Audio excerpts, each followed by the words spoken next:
అనవసరంగా నా మీద నింద వేశారండి.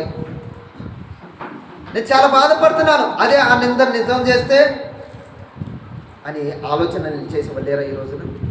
చాలామంది ఉన్నారు.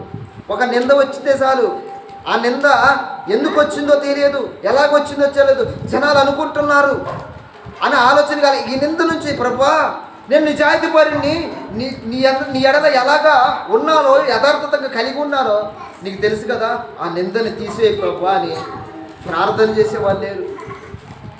అలా ప్రార్థన చేస్తే ఆ నిందలన్నింటినీ నేను తొలగించి నిన్ను నిజాయితీపరుని నిలబెడతాడు. కానీ వీళ్ళు ఏం చేసే మూర్ఖం పని ఏంటంటే తెలుసా, ఆ నిందని నిజము చేస్తాం.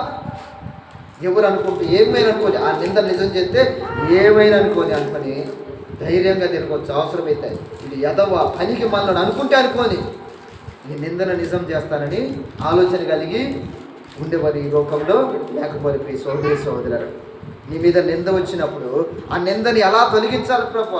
ఈ నింద నాకు వచ్చింది, ఈ శ్రమ వచ్చింది, ఈ నిందని లోకస్తులు నా మీద అనుకుంటున్నారు, దీని నుంచి విడిపించు ప్రభు అని నీ నిజాయితీని నిరూపించుకోలే తప్ప వాళ్ళు ఎవరో అన్నారని దాన్ని నువ్వు ఆ నిందను నిజం చేయడానికి వీలేదు. ఒకవేళ ఆ నిందను నువ్వు నిజం చేస్తే ఏమంటారు తెలుసా?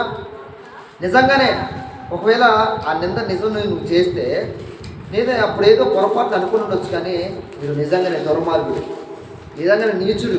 ఎందుకంటే ఒకవేళ నేను కావాలని అన్నా వాడి మీద కుట్రతో నింద వేయాలని వేసినా కానీ దాన్ని నిజం చేసినట్టు వీడు మనసులో నిజముగానే ఫస్ట్ కానించి